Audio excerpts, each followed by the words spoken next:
Aleluya, que Dios les bendiga a todos. No saben qué alegría me da estar con ustedes nuevamente a través de esta plataforma de Facebook Live con nuestra última clase de hermenéutica. Hoy terminamos esta materia, gracias a Dios. Gracias a todos por el apoyo, por estar ahí al pendiente, por estar estudiando en casita, por estar leyendo en casa. Les tengo una muy buena noticia a todos, y es que en esta clase, debido a todo lo que está pasando, no vamos a tener examen, ¿ok? Así es que yo sé que muchos ya pueden poner ahí algunas palmas, ¿verdad? De que no vamos a tener examen, pero lo que sí vamos a estar haciendo es darle seguimiento a todo lo que son las próximas clases. La próxima clase es Evangelios Sinópticos. El título del libro es Se hizo hombre. Y me gustaría que ya lo consigan, lo pueden ordenar a través de Amazon. Traten de conseguirlo desde ya para que lo puedan tener para la próxima semana. Se hizo hombre, de Pablo Off, si no me equivoco. Aún así no se preocupen, porque vamos a estar poniéndolo en la página de Facebook y de Instagram de nuestra iglesia. La próxima materia, que es Evangelios Sinópticos. En esa materia vamos a estudiar mucho acerca de la vida de nuestro Señor Jesucristo. Va a ser de gran bendición. Me gustaría comenzar ya de lleno con una oración por todo lo que está pasando una vez más, y pedirle a Dios que nos siga guardando, que nos siga cuidando. Yo estoy seguro que ustedes ya tienen todas las noticias de lo que dijo el gobernador. Hasta próximo año escolar o próximo aviso, los niños van a seguir en casa. Eh, Simplemente orar a Dios para que Dios tome el control de todas las cosas. ¿Qué les parece si ahí donde ustedes están en casa, en cualquier lugar donde ustedes estén, inclinan su rostro, cierran sus ojos un momento y oramos al Señor? Bendito Dios, te damos muchas gracias por el privilegio y la oportunidad que nos das de estar en este lugar, Señor, en esta plataforma, Señor, listos para compartir tu palabra. Hoy, Dios mío, de una manera muy especial, queremos clamar por todos nuestros hermanos, por todos los que nos escuchan, por todos los que nos van a escuchar y nos van a ver, bendito Dios. Queremos suplicarte que tú les cuides, que tú les guardes, que tú les protejas, Señor, que mandes ángeles guerreros que acampen alrededor de ellos y los defiendan, bendito Padre Celestial. Te suplicamos, Dios de la gloria, que en estos momentos podamos habitar, Señor, debajo de tus alas, porque debajo de tus alas nosotros estamos seguros. Pedimos, Señor, que seas tú, Dios de la gloria, el que nos ayude, que seas tú, bendito Dios, el que cuide a sus hijos, que seas tú, Señor, el que nos proteja, el que nos libre, Señor, de todo mal. Pero sobre todas las cosas también queremos pedirte, Señor, que seas tú proveyéndonos, bendito Dios, todo lo necesario, Señor, conforme a tus riquezas en gloria, bendito Padre Celestial. Nos ponemos en tus manos, confiamos en ti, nos aferramos a ti, Señor. Nuestra confianza está puesta en ti y solo en ti, bendito Dios, y en nadie más. Creemos en ti, creemos en que eres hacedor de milagros, maravillas, y que con tu mano poderosa tú nos sostienes. Hoy te pedimos, Señor, que tú nos enseñes a través de tu palabra. Que todo lo que aprendamos hoy, Señor, sea de bendición, Señor, para nuestra educación cristiana y para poder estudiar, Señor, de manera correcta tu palabra, y para poder predicar de manera correcta tu palabra. Te pedimos que tu Espíritu Santo nos guíe en el nombre poderoso de Cristo Jesús. Amén y amén. Pues bienvenidos nuevamente. Me gustaría que mande algunos saluditos por ahí a los hermanos que están conectados. Sí, tenemos gente conectada. Mi secretaria ya está ahí, asegurándose de que nuestros estudiantes y todos aquellos que quieran aprender de la palabra de Dios a través de este medio, todos son bienvenidos. Si usted no ha podido ver o estudiar las clases anteriores, ya tuvimos Teología Sistemática 1. Los videos están en YouTube. Búsquenos como Iglesia Cristiana Elevation Point en YouTube, y ahí usted va a tener esa clase. También tenemos un curso de homilética, que es el arte de predicar. Tenemos más de 30 mensajes ahí listos para que usted aprenda y crezca en la palabra de Dios. También tenemos las clases de hermenéutica, las anteriores. También tenemos algunas en Facebook.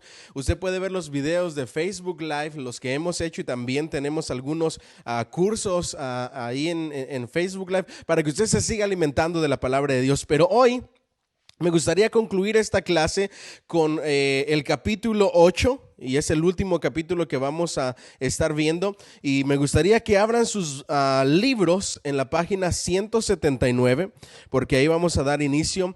Su libro de hermenéutica, la página 179. Dice capítulo 8, aplicación del mensaje bíblico, una propuesta para el problema transcultural. Ya aprendimos a través de todas estas clases la forma correcta, la metodología correcta, el proceso correcto, las reglas correctas para poder llegar a una correcta comprensión y aplicación de la palabra de Dios. Pero ahora vamos a estudiar ¿cómo es que después de interpretar, después de entender correctamente las escrituras, después de saber y entender correctamente qué es lo que el escritor y Dios tenían en mente al momento de dejar plasmadas esas palabras en la bendita palabra de Dios, en la Santa Biblia, cómo lo aplicamos a nuestros días? ¿Cómo nosotros podemos trasladar el problema o los problemas transculturales en ciertos pasajes de la Biblia y cómo los aplicamos a nuestra era, a la época moderna, por decirlo de una manera? Y a las culturas diferentes, porque recuerden que la Biblia la lee y la estudia mucha gente cristiana en diferentes países con diferentes culturas. Entonces tenemos que trasladar todo lo que la Biblia enseña a la cultura actual de cada país. En el caso de nosotros, nuestra cultura hispana, cómo nosotros trasladamos y la forma en que se hace es de dos maneras. Lo que tenemos que trasladar son los principios divinos, los principios bíblicos, ¿ok? Eso es lo que se traslada.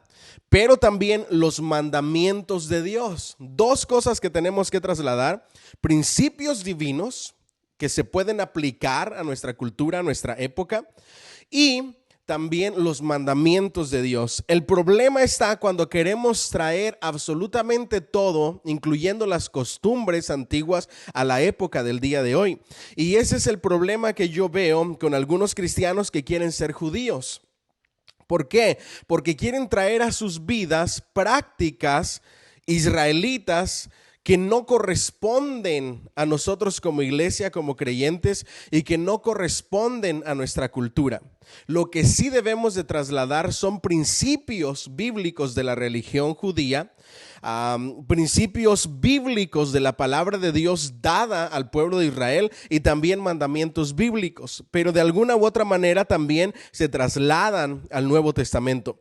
Y luego del Nuevo Testamento también tenemos que trasladarlos a nuestra época. ¿Por qué? Porque hay costumbres que ya no se llevan a cabo en estos tiempos, que son parte del pasado, y lo único que se traslada es el principio. Les doy un ejemplo que vamos a ver más adelante. Por ejemplo, el lavado de los pies.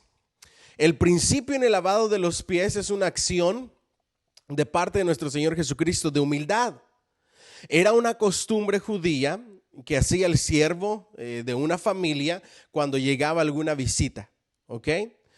Dios, nuestro Señor, lo hizo para darnos una lección de humildad, pero también para enseñarnos otro principio bíblico. Recuerden que Pedro dijo: Señor, no me laves los pies, yo te los debo de lavar a ti. Y nuestro Señor Jesús le dijo: si no te lavo los pies, no vas a tener parte conmigo. Y nuestro Señor Jesús y Pedro le responde: si es así, entonces no solamente me lave los pies, lávame completo. Y nuestro Señor Jesucristo le dice: el que ha sido lavado ya no necesita ser lavado, sino solamente sus pies. ¿Ok? Ahora, la costumbre ya no la practicamos.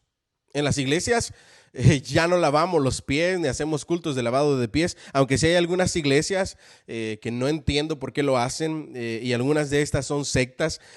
No se practica, y desde mi punto de vista, al estudiar la palabra de Dios, al ver los principios hermenéuticos, no deberíamos de trasladar la costumbre, deberíamos de trasladar el principio. El principio es humildad. Entonces debemos de ser humildes, como dice el apóstol Pablo, mirando a los demás como superiores a nosotros mismos. pero también encierra otra enseñanza, y es la enseñanza de las cuestiones simbólicas dentro de ese pasaje. El pasaje representa que nuestro Señor Jesucristo nos ha limpiado a través de su sangre, a través de su sacrificio, nos ha purificado con su Espíritu Santo, pero en nuestro caminar cristiano se nos pega en los pies el polvo del pecado. Es decir, en ocasiones sale a relucir el viejo hombre. Y cuando se nos pega el polvo del pecado, tenemos que acudir a nuestro Señor, tenemos que acudir al Espíritu Santo para que nos limpie, para que nos purifique. Por eso es que es solamente los pies, y por eso nuestro Señor Jesucristo le dijo: el que ha sido limpio ya no necesita ser limpio completamente. Es decir, el que ha sido santificado, el que ha sido purificado, el que ha sido justificado con la sangre preciosa de nuestro Señor Jesucristo, lo único que tiene que hacer es mantenerse en un constante arrepentimiento, porque en este mundo en ocasiones le fallamos al Señor. Entonces son dos enseñanzas que podemos aplicar en ese pasaje a la vida del día de hoy, pero no llevar a cabo el lavamiento de pies como una ceremonia, porque ni siquiera fue ceremonia, era una práctica usual de la cultura judía. ¿Ok? ¿Me siguen hasta aquí? Ahí escríbanme amén. Entonces, la página 179. Este capítulo considerará otra pregunta: ¿cuáles son las implicaciones de ese significado para nosotros en un tiempo y cultura diferentes? ¿Ok? Lo que estábamos hablando. Son dos las categorías fundamentales de pasajes bíblicos a los que debe dirigirse la pregunta anterior. La primera son las porciones narrativas de la Biblia. Especialmente en porciones narrativas, cuando nosotros vemos un relato, ese relato dejó una enseñanza y por eso quedó plasmado, dejó un principio o dejó un mandamiento. Pero los detalles culturales no se deben de trasladar, sino solamente el principio. ¿Vamos bien hasta ahí? ¿Cómo podemos hacer útiles estas partes de la Biblia para la enseñanza, la reprensión, la corrección, la instrucción en justicia de una manera hermenéuticamente válida? Entonces, estas narrativas, estas porciones narradas de la Biblia, especialmente Génesis, Éxodo, primero y segundo libros de Crónicas, primero y segundo de libro de Reyes, muchas historias o muchos libros que tienen mucha parte de narrativa. ¿Cómo nosotros usamos esas porciones y las utilizamos para que sean útiles al creyente del día de hoy para la enseñanza? ¿Cómo van a ser útiles para el creyente de hoy? Para la reprensión, para la corrección, para la instrucción en justicia, como dice la palabra de Dios en el Nuevo Testamento. La segunda es: ¿cómo aplicamos los mandamientos normativos de las Escrituras? ¿Los trasplantaremos a nuestra cultura y tiempo sin tomar en cuenta lo arcaico o extraño que parezca? Esta es una muy buena pregunta. ¿Será que todos los mandamientos de la Biblia los trasladamos al pie de la letra sin importar lo arcaico que son? Lo arcaico es que son antiguos, que ya no están a nuestro tiempo y a nuestra época. ¿Aún así los vamos a trasladar o los transformamos o los transformaremos? ¿Qué directrices seguiremos para responder a estas preguntas? Vamos a la siguiente plática. A la siguiente página, ¿ok? Deducción de principios, una alternativa a la alegorización de las narraciones de la Biblia. Ahora, siempre durante esta clase hemos hablado del peligro que utilizan muchos predicadores, incluso predicadores evangélicos, cristianos, con el fin de decir algo nuevo, con el fin de decir algo más. Tuercen las escrituras, las malinterpretan y hacen demasiada alegorización, especialmente en pasajes narrativos. Cuando se utiliza la alegorización de manera excesiva, corremos el riesgo y el peligro de no decir lo que el escritor y Dios tenían en mente al plasmar ese pasaje de la Biblia en las Sagradas Escrituras, sino agregarle nosotros significados a detalles, etcétera. Y ese es un gran problema. ¿Por qué? Porque el autor tenía algo en mente y Dios quería decirnos algo. Porque recuerden que esta es la palabra de Dios. Cuando nosotros dejamos a un lado lo que el escritor tenía en mente, lo que Dios quería decirnos, y comenzamos a alegorizar y a darle significados sin sentido a cada detalle de algún versículo de la Biblia, empezamos con problemas. Así es que tengan mucho cuidado, escojan predicadores estudiados que entiendan todos estos procesos de interpretación bíblica y de aplicación. Recuerden, una cosa es la interpretación y otra cosa es la aplicación. Es decir, cómo traslado los mandamientos y los principios bíblicos a este siglo, ¿ok? A la época moderna, a la época actual, ¿ok? Es necesario un método para hacer que las secciones históricas de las Escrituras tengan importancia para los creyentes de hoy. Vamos al segundo párrafo en la página 180. Lo que hace falta entonces es un método expositivo que haga pertinentes las porciones narrativas de la Biblia para los creyentes contemporáneos sin hacer que el texto diga algo que el autor original no tuvo la intención de decir. Uno de los métodos para hacer esto se llama deducción de principios. Entonces, ¿cómo vamos a trasladar y cómo vamos a hacer que las enseñanzas y que las porciones narrativas de la Biblia sean pertinentes para el cristiano de hoy en día? Aquí viene el primer paso, la deducción de principios. ¿Qué es la deducción de principios? Es el intento de descubrir en una narración los principios espirituales, morales y teológicos que tengan pertinencia para los creyentes de hoy. Escuchen esto, por favor. Principios espirituales.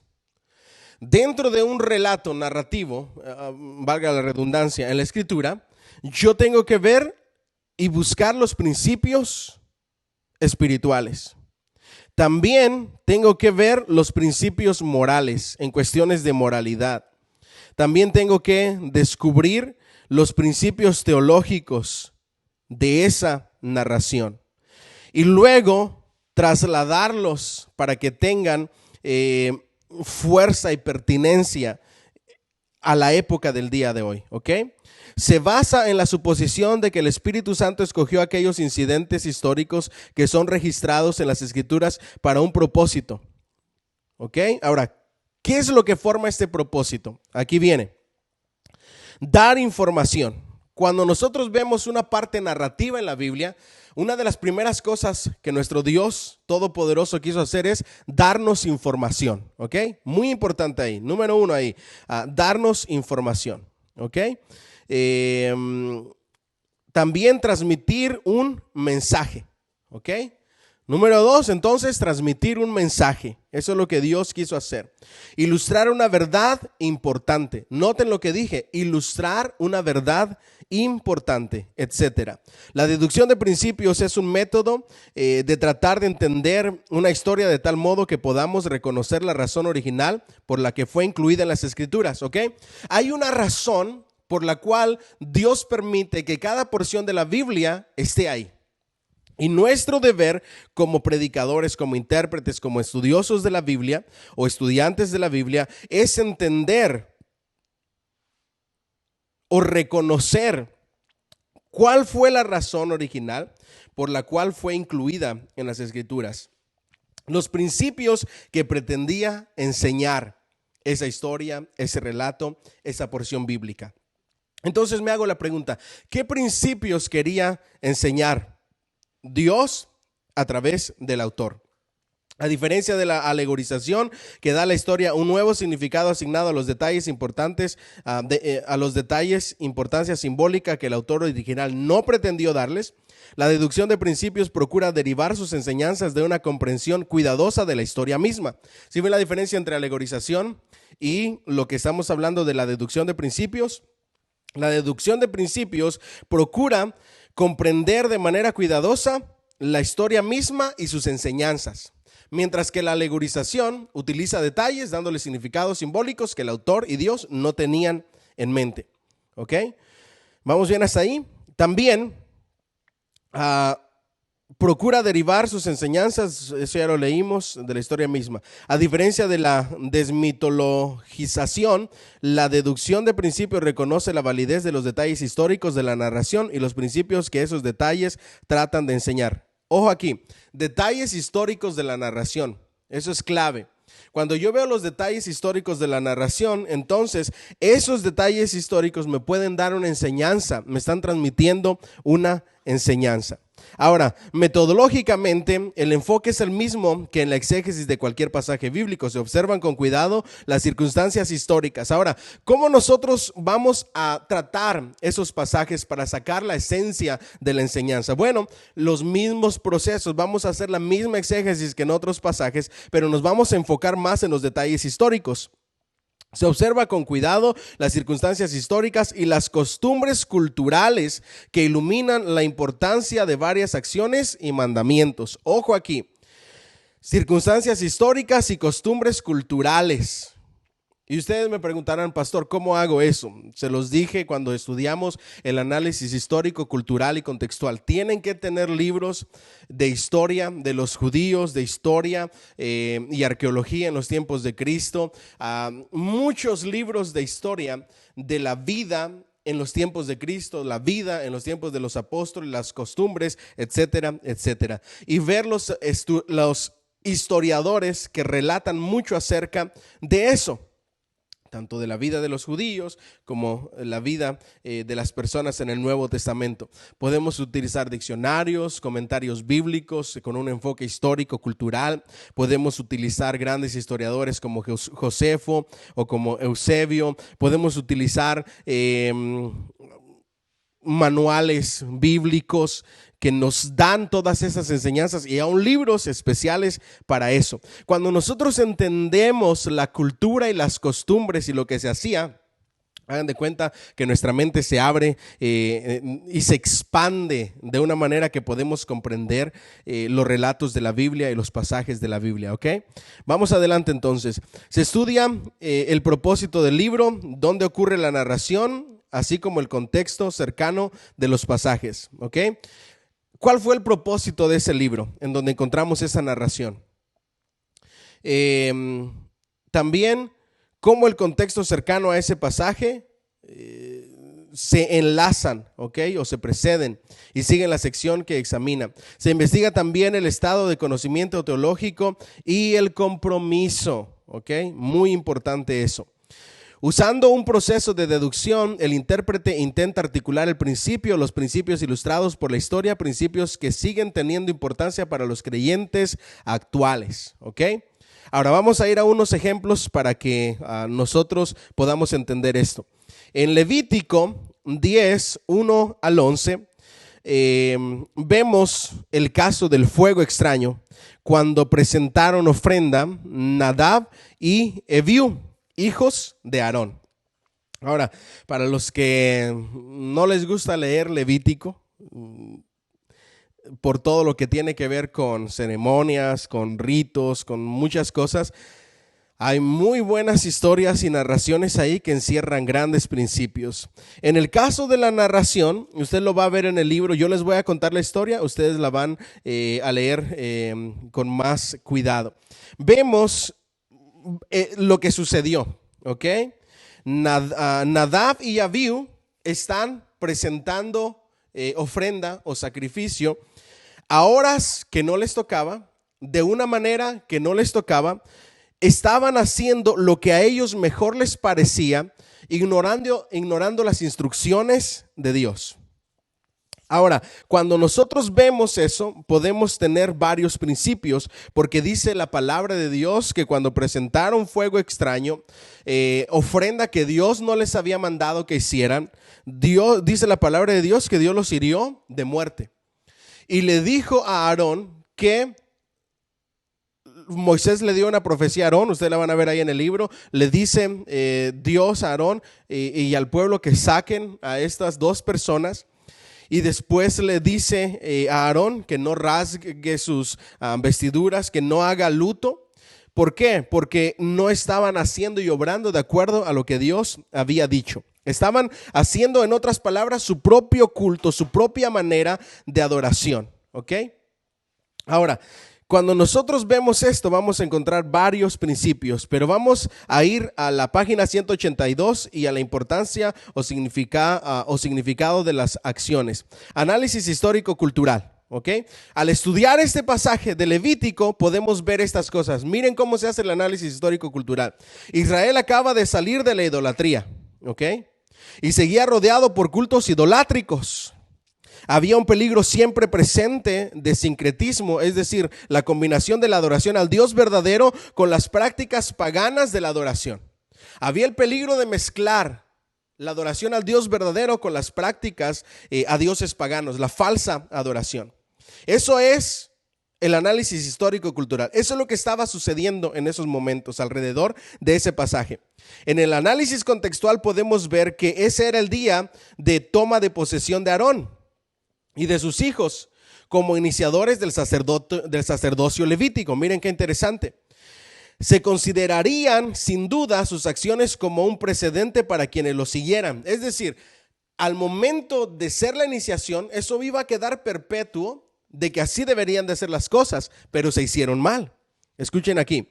De manera similar, la aceptación o el rechazo de Dios a esas acciones afectarían el desarrollo posterior del sacerdocio y de las actividades de los sacerdotes. En este caso, Dios no lo aceptó y les dio una lección de cómo sí se deberían de hacer las cosas. En el análisis léxico, sintáctico y teológico se consideraba el fuego como un símbolo divino en casi todas las religiones de la antigüedad, incluso el judaísmo. Escuchen ahí, el fuego se consideraba como símbolo divino en esas épocas en la antigüedad para todas las religiones antiguas, incluyendo el judaísmo. Se aplica el fuego no santo o extraño. Cuando hacemos el análisis léxico, sintáctico y teológico de las palabras que se están utilizando, fuego extraño significa fuego no santo, ¿ok? A causa de este análisis pudimos descubrir eso, que Nadab y Abiú ofrecieron como fuego que Dios no había ordenado ofrecer. Ahí estuvo el problema. Dios no había ordenado ofrecer ese sacrificio, esa ofrenda, ¿ok? Ni de la forma ni en la hora, nada como Dios lo había ordenado. Una expresión similar se halla en Éxodo 39, donde se llama incienso extraño, al que no había sido preparado según las indicaciones de Dios. Clave ahí. También es sinónimo de incienso extraño. Es decir, preparado de una manera de la cual Dios no había ordenado, de una manera equivocada, sin ninguna relación a las indicaciones de Dios.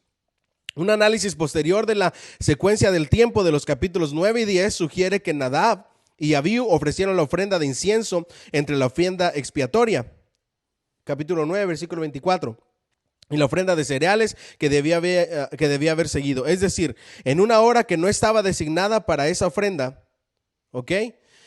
Un escritor dice esto: Nadab y Abiú trataron de unirse a los gritos del pueblo con una ofrenda de incienso para adorar y glorificar a Dios, y presentaron una ofrenda de incienso no solo en un tiempo inoportuno, sino preparado del fuego del altar, y cometieron tal pecado con esa adoración personal que fueron muertos por el fuego que salió de delante de Jehová. Escuchen, a la hora que Dios no les había dicho, de la manera que Dios no les había dicho, a su manera, tratando de hacer sus propias reglas de la adoración, y ahí comenzamos con la aplicación, ¿ok?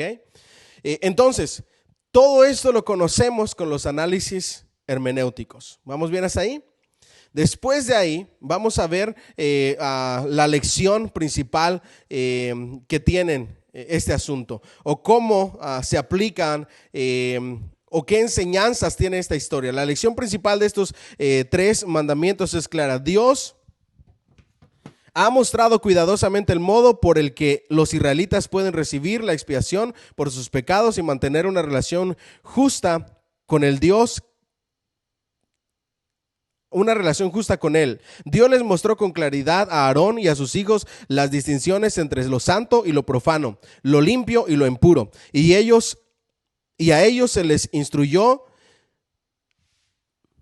Permítanme un momento. Se instruyó que enseñaran esas cosas al pueblo. Nadab y Abiú, en un gesto de obstinación, habían sustituido su propia forma de adoración, oscureciendo la distinción entre lo santo los mandamientos y lo profano, los actos religiosos de iniciativa humana. ¿Ok? Esa es la primera lección.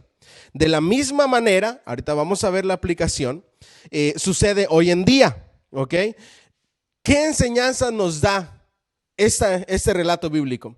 Que Dios en todos los tiempos nos ha enseñado lo bueno, lo malo, lo santo y lo profano, y que debemos dejarnos guiar por Dios al pie de la letra de acuerdo a lo que Él enseña, no más, no menos.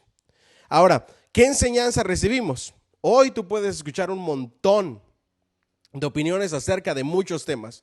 Hoy tú puedes escuchar, con el tiempo que tenemos en casa, montones de predicaciones de diferentes predicadores enfocados a diferentes temas, ¿ok?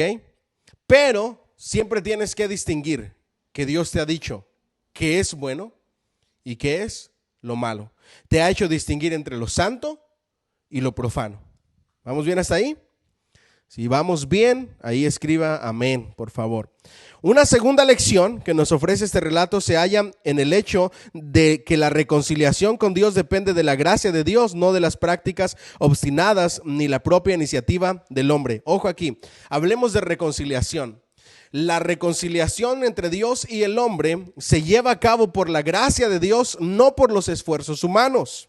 No por iniciativas humanas. Esa es la otra lección que nos enseña este relato.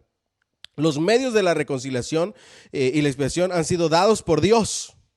Nadab y Abiú intentaron agregar algo a los medios divinos de reconciliación, lo cual no es correcto y por eso perecieron. Ahora sí viene la aplicación. Dios es el iniciador de su misericordia y gracia en la relación entre lo divino, en la relación divino-humana. El hombre debe responder a esa gracia. Los creyentes, particularmente quienes están en una posición de liderazgo dentro de la comunidad de creyentes, tienen la responsabilidad dada por Dios de enseñar con cuidado que la salvación viene por la gracia de Dios, no por obras humanas. ¿Ok? Entonces, primer principio para aplicar a esta época de ese relato de Levítico. Debemos de enseñar como estudiantes o como estudiosos de la palabra de Dios, como maestros, como predicadores, que la salvación es por la mera gracia y misericordia de Dios, que la reconciliación entre el hombre y Dios se lleva a cabo por la gracia de Dios, no por las obras humanas. El hombre nada puede hacer como iniciativa propia para la reconciliación. ¿Ok? Recuerden, ofrendas, ceremonias, etcétera, tienen que ver muchas de ellas con la reconciliación. ¿Ok?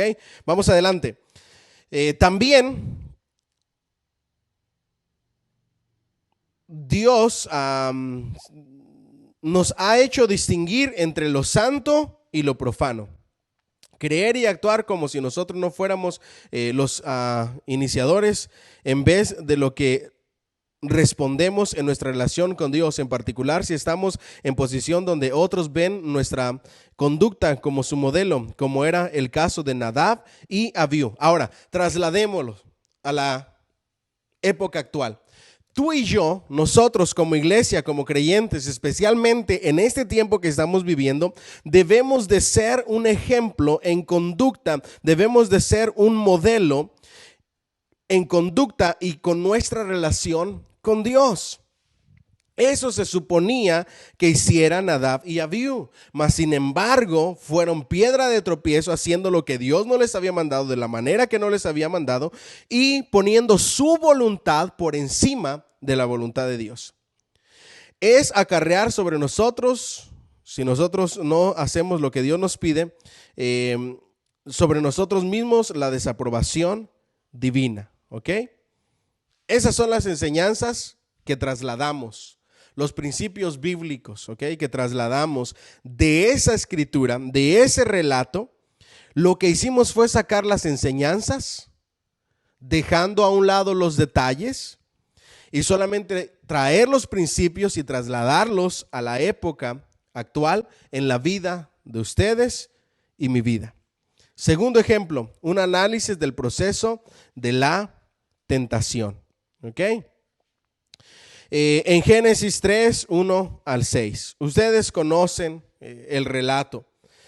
Está Eva, el diablo, Satanás se le aparece, la serpiente se le aparece a Eva y le dice que por qué no come de ese árbol, etcétera.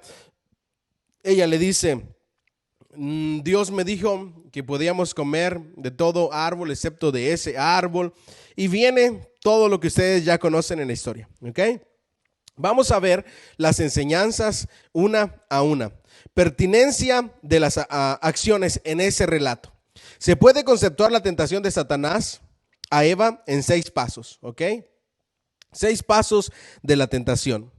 Pasos que puede ver en la tentación de Satanás, que puede haber en la tentación de Satanás a los creyentes de hoy, ¿ok? Ahora, muy importante esto, cuando nosotros aplicamos principios, mandamientos, cuando nosotros aplicamos las lecciones de un relato a la época actual, a la vida del creyente, tenemos que tener mucho cuidado de no generalizar y decir, siempre Satanás va a tentar de la misma manera. Estos 6 pasos son las formas que Satanás utiliza y siempre lo va a hacer así. ¿Ok? No podemos aclarar eso y decirlo de esa manera porque entonces estamos aplicando de manera incorrecta. Este relato nos muestra algunas formas, algún otro relato nos mostrará formas diferentes en que Satanás tienta a las personas. No podemos poner como regla, así es que actúa Satanás y punto. Eso tenemos que dejarlo claro, ¿ok? El paso, déjenme ver dónde nos quedamos, creyentes de hoy. El paso 1 se halla en el primer versículo. El hebreo puede parafrasearse del modo siguiente. Ahora la serpiente era más astuta que las demás criaturas que el Señor Dios había creado. Ella le dijo a la mujer, ¿en verdad? ¿Es verdad que Dios les ha prohibido comer de todos los árboles del huerto?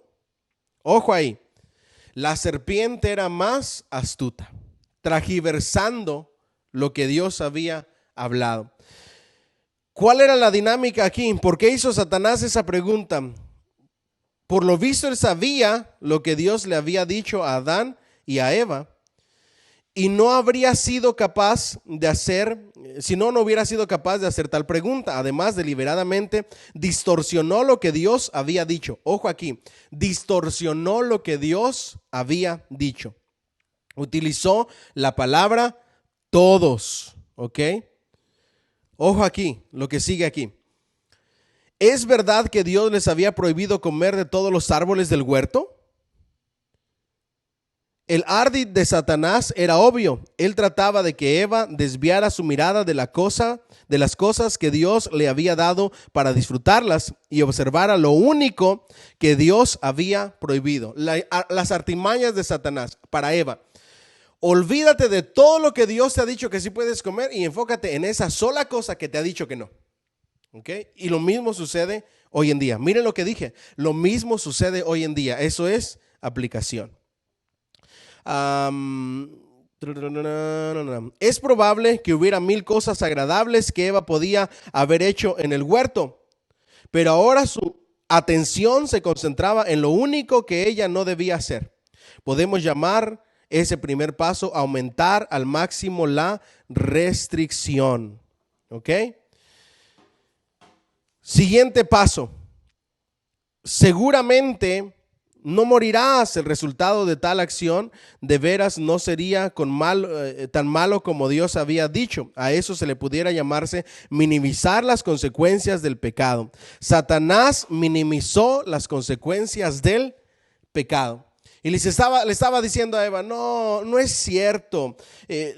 Lo que Dios no quiere es que tú adquieras más conocimiento y que distingas entre lo bueno y lo malo y que seas como Dios, etcétera. Y minimizó lo que Dios había dicho. Lo mismo sucede hoy en día. Minimizó las consecuencias. ¿Ok? Tercer paso, Satanás dio. El tercer paso que Satanás dio se le puede llamar poner nuevo nombre a la acción. Porque Dios sabe cuando tú comas de él, tus ojos serán abiertos, etcétera, etcétera, etcétera. Y ustedes van a seguir leyendo ahí paso por paso. No me voy a detener tanto en eso, me voy a ir directo a la aplicación. Con solo un breve, con una sola breve introspección personal podemos detectar sus tácticas y aumentar al máximo la restricción, minimizar las consecuencias, poner nuevo nombre a la acción, mezclar lo bueno con lo malo y mezclar el pecado con la belleza. Cuando ustedes leen todo este relato que acabamos de ver de Eva y todo lo que el escritor nos menciona y nos da como ejemplo, todas esas cosas son aplicables a la vida del creyente. Y podemos ver que de la misma manera Satanás sigue tentando al creyente hoy en día. Nos hace que minimicemos las consecuencias.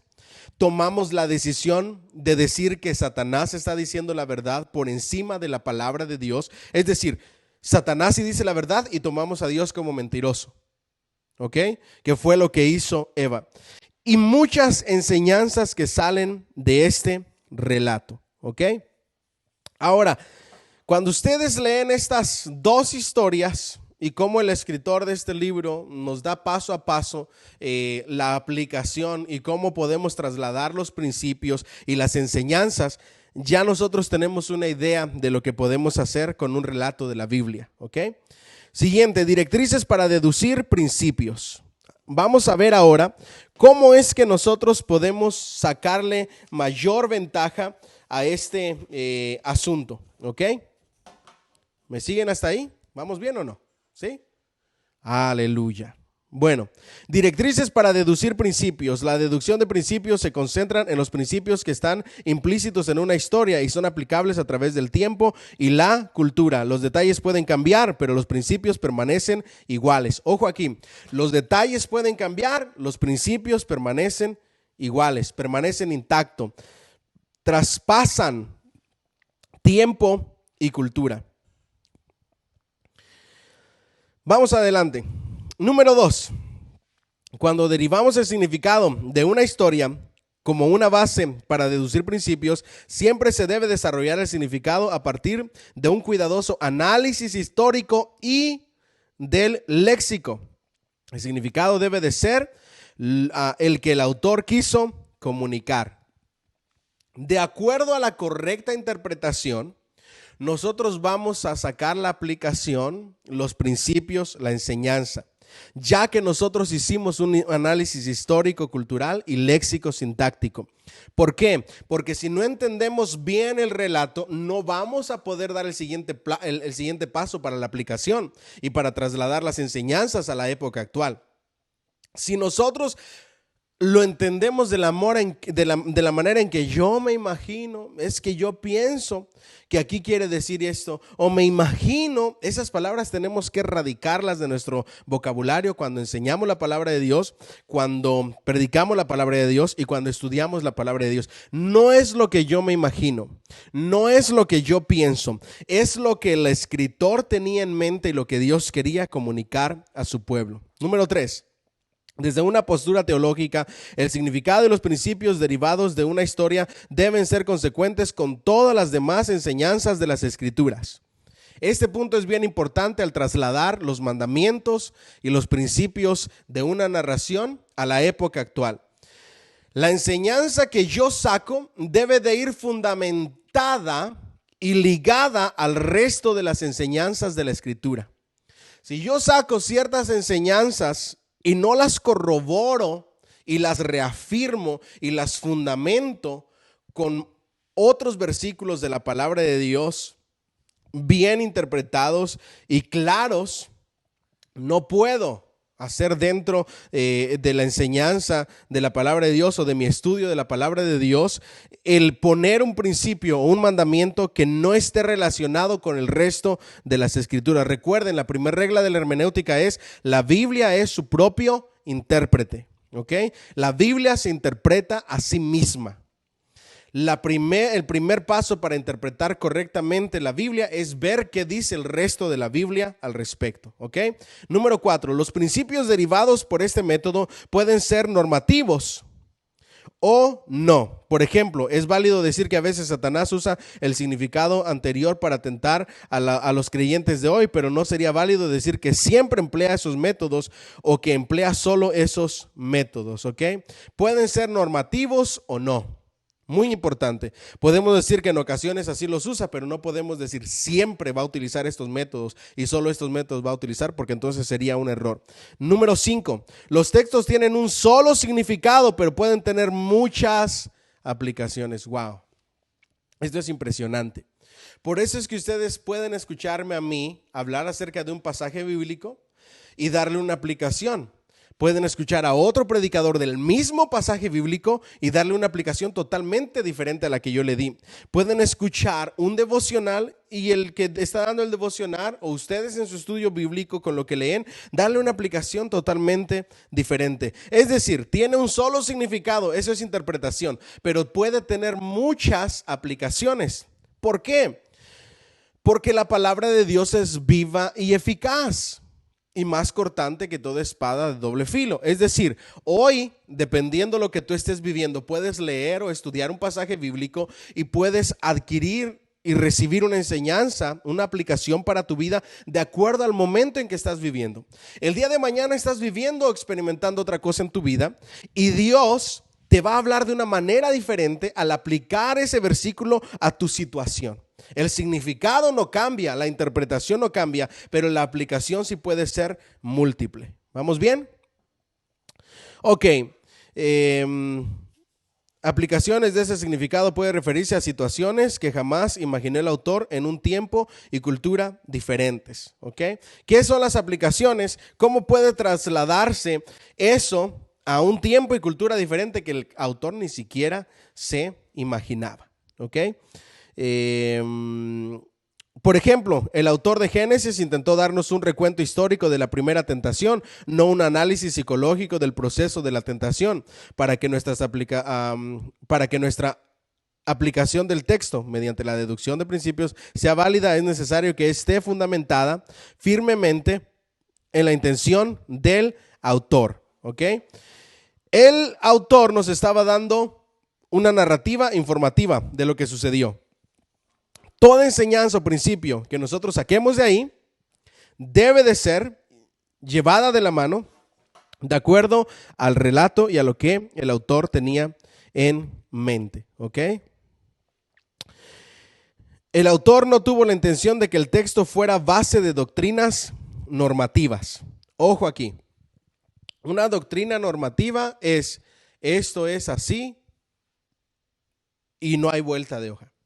Es decir, doctrinas básicas, doctrinas fundamentales, esas son doctrinas normativas. No podemos utilizar la aplicación para decir o fundamentar una doctrina bíblica. ¿Ok? Página 187 al final. Traduciendo los mandamientos bíblicos en una cultura, de una cultura a otra. Eso está muy, muy interesante. Escuchen esto.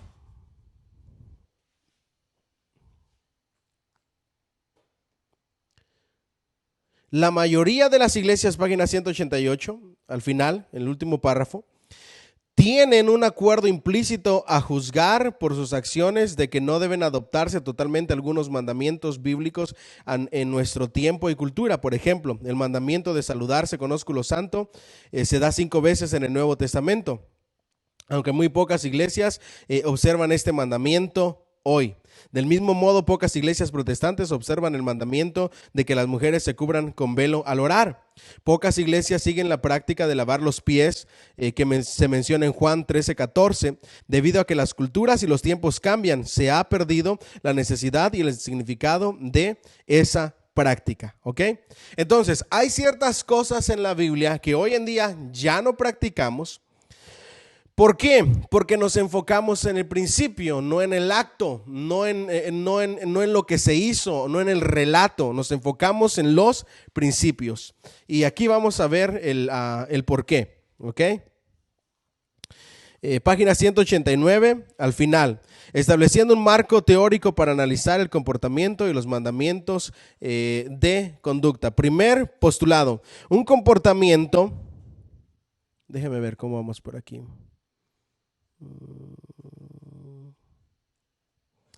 Bueno, Hay muchas preguntas en la página 89 que son 189 que son muy interesantes. Por favor, léanlo, que va a ser de gran bendición. Pero vamos aquí.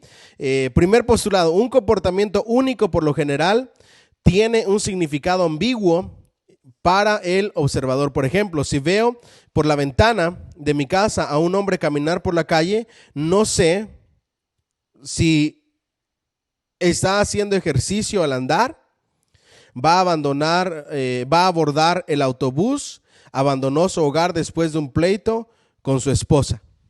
Eso es bien importante en el primer postulado. Un comportamiento único, por lo general, tiene un significado ambiguo para observar.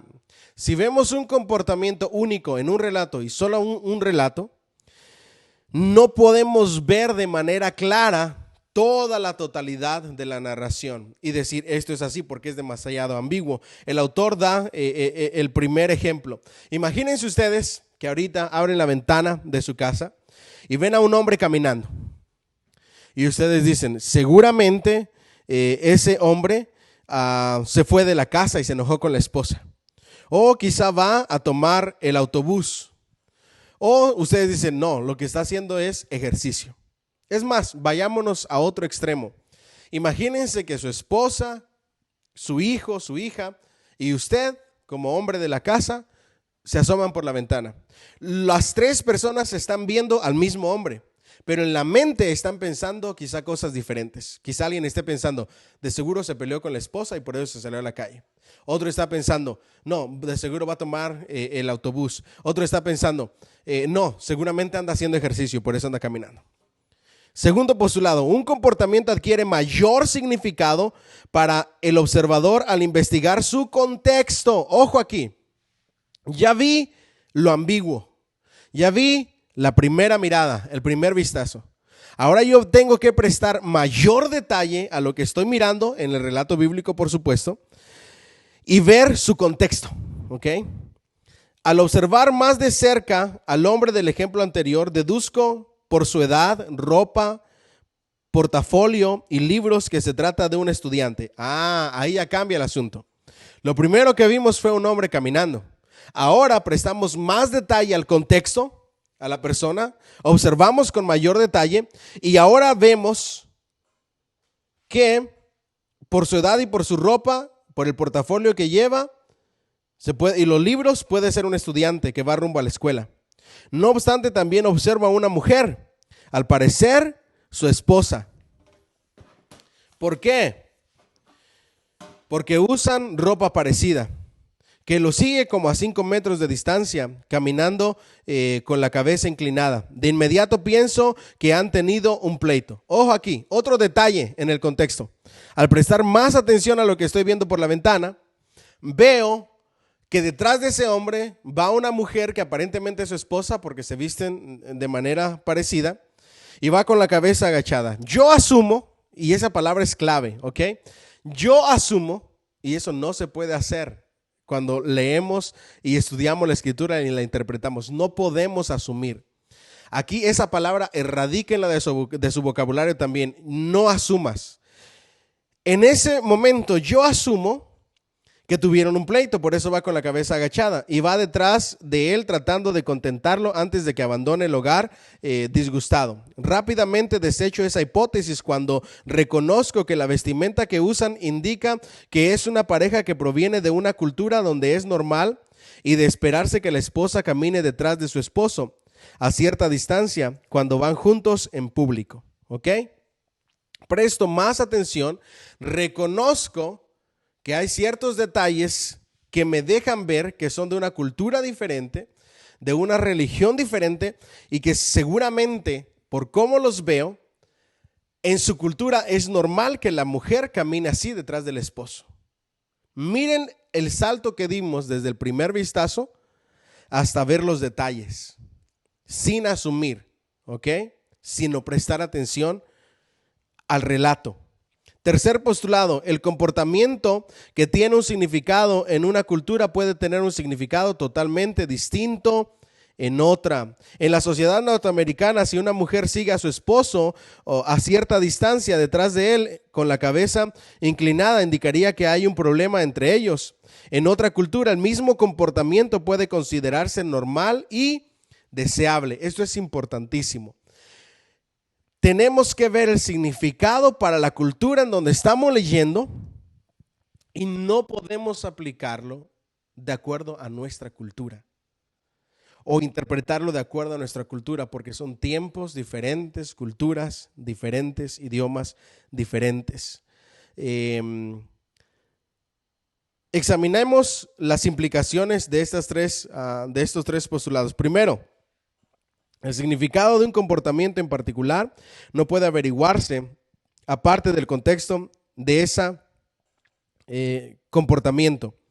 Analógicamente, el significado de y principio subyacente, un mandamiento de conducta de las Escrituras, no se puede encontrar aparte del contexto de ese mandamiento. Es decir, lo primero clave es el contexto. ¿Ok? Segundo, el significado detrás de un comportamiento determinado puede averiguarse con exactitud al conocer más de cerca el contexto. Tercero, ya que una conducta dada en la cultura puede tener diferente significado que en otra, puede ser necesario cambiar la expresión de conducta de un mandamiento de comportamiento para introducir el principio de que está detrás de ese mandamiento a una cultura y tiempo diferente, a otra cultura. ¿A qué nos referimos con esto? Tomamos eso y lo trasladamos a la época de hoy, a la cultura de hoy, y conservamos el principio, ¿ok? No las costumbres. Y esto es bien importante. El principio, no las costumbres. Porque hoy hay algunos que quieren tener costumbres de culturas y de religiones que no les corresponden. Te lo digo con mucho respeto a esas personas que lo hacen, ¿ok? Siguiente, al final. Al hacer las aplicaciones culturales de los mandamientos bíblicos deben considerarse tres alternativas. Alternativa número 1, retener tanto el principio como la forma de conducta. ¿Ok? Muy importante aquí. Retenemos el principio y la forma en que debemos de conducirnos, la enseñanza de la conducta. Retener el principio, pero sugerir, número 2, un cambio en la manera en que ese principio se expresa en una conducta en nuestra cultura. Va a haber conductas de la antigüedad que ya no podemos trasladarlo, entonces solamente trasladamos el principio. Número 3, cambiar todo el principio y su expresión en la conducta, suponiendo que los dos estaban culturalmente condicionados y por lo tanto ya no son aplicables. Muy importante, en la Biblia hay principios culturalmente condicionados, conductas culturalmente condicionados que ya no pueden ser aplicables. No todo el Antiguo Testamento, escuchen esto, ni todo el Nuevo Testamento en cuanto a cultura y en cuanto a estilo de vida se puede trasladar o son aplicables para nuestra cultura. Hay ciertas partes que no pueden hacer eso, que son de ese tiempo específicamente. Como ejemplo, veamos la costumbre de las esposas de usar velo como expresión de sumisión voluntaria a sus esposos. Escuchen, costumbres. Primera de Corintios 11, 2 al 16. De hecho, nosotros hicimos un análisis histórico-cultural en el taller de hermenéutica en las instalaciones de nuestra iglesia con este pasaje. Varios comentaristas han adoptado tres métodos. Retener tanto el principio de sumisión como su expresión mediante el uso de un velo. ¿Ok? Otros han dicho retener el principio de sumisión, pero sustituir el uso del velo por otra conducta que exprese más significativamente sumisión en nuestra cultura. Es decir, el principio es sumisión de la esposa a su marido. Era costumbre de hacer ver esa sumisión de manera voluntaria con el uso del velo. Hay iglesias que dicen, tenemos que trasladar esa costumbre a la época de hoy en día. Por eso hay iglesias que lo hacen. Hay otros que decimos, no, vamos a sustituir la costumbre o el uso del velo por otra conducta que exprese significativamente sumisión en nuestra cultura. Una conducta diferente, no la costumbre del Nuevo Testamento. Sustituir tanto el principio de sumisión como todas las expresiones de sumisión por una filosofía más igualitaria, creyendo que el concepto de jerarquía dentro de una familia está unido a la cultura. Así que un análisis de los mandamientos bíblicos en principios, comportamientos que expresan tales principios tienen poco valor a menos que haya medios de diferenciar entre el principio de comportamientos culturales y los transculturales. ¿Ok? Y ahora vamos a hablar más acerca de eso. Entonces, ¿qué es lo que vamos a hacer? Claro, cuando nosotros vemos, Dios creó al hombre, le hizo mentor de la mujer, el hombre tiene que tratarla como vaso más frágil. Ahí vemos que Dios le dio un rol a cada uno. Y no traemos la costumbre de la vestimenta del Nuevo Testamento a la época actual, sino solamente el principio. Pero no yéndonos al extremo, que se fueron también en algunas religiones, de ver a la esposa como menor y pisotearla y oprimirla. Tampoco eso debemos de hacer, porque en el Nuevo Testamento vemos la importancia y el valor de la mujer. El mayor ejemplo de eso es el libro de Lucas, ¿ok? Entonces, eso es súper importantísimo.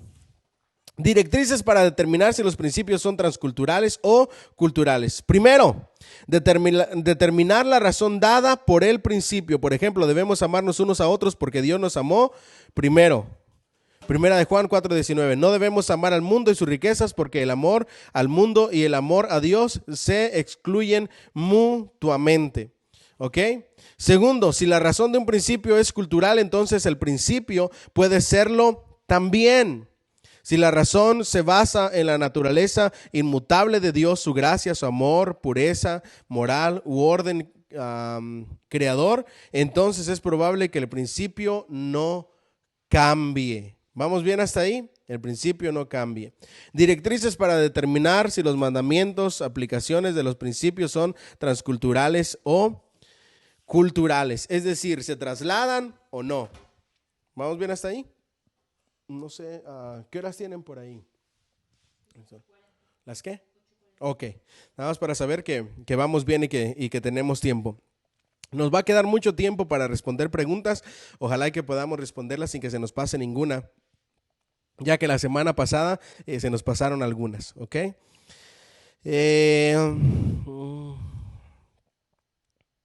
¿Dónde nos quedamos, cultura? Ok. Primero, mejor dicho. Página 192, directrices para determinar si los mandamientos, aplicaciones de los principios, son transculturales o culturales. Primero, cuando un principio transcultural se incorpora en una forma que era parte de los hábitos culturales de la época, puede modificarse, palabras claves, puede modificarse la forma aun cuando el principio permanezca inmutable. Por ejemplo, Jesús mostró el principio de que deberíamos tener una actitud de humildad y voluntad de servir a otros, a lavar los pies de los apóstoles. Una costumbre familiar de ese tiempo les hablaba de eso.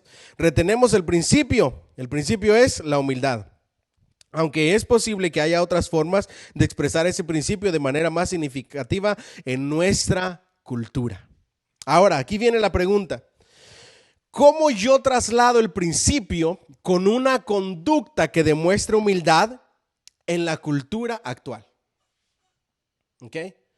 Cuando yo me muestro humilde en el trato con otros o en una conversación, ¿qué debo de hacer para expresar esa humildad en la cultura y en nuestra época? Eso es exactamente lo que debemos de hacer. Trasladamos el principio de la humildad, utilizamos una conducta del día de hoy para expresar ese principio, pero ya no traemos la práctica o la costumbre antigua a la época del día de hoy. Otro ejemplo.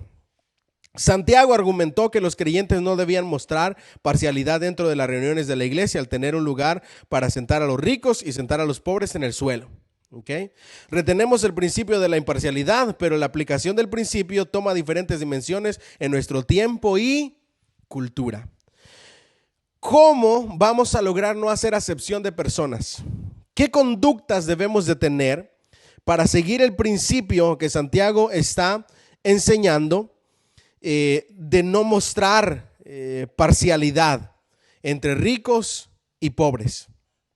Y esa conducta actual, para mostrar esa imparcialidad y no hacer acepción de personas entre adinerados y no adinerados, ¿qué es lo que voy a hacer en mi trato con ambos? Con los ricos y con los pobres. Pues es exactamente lo que voy a hacer.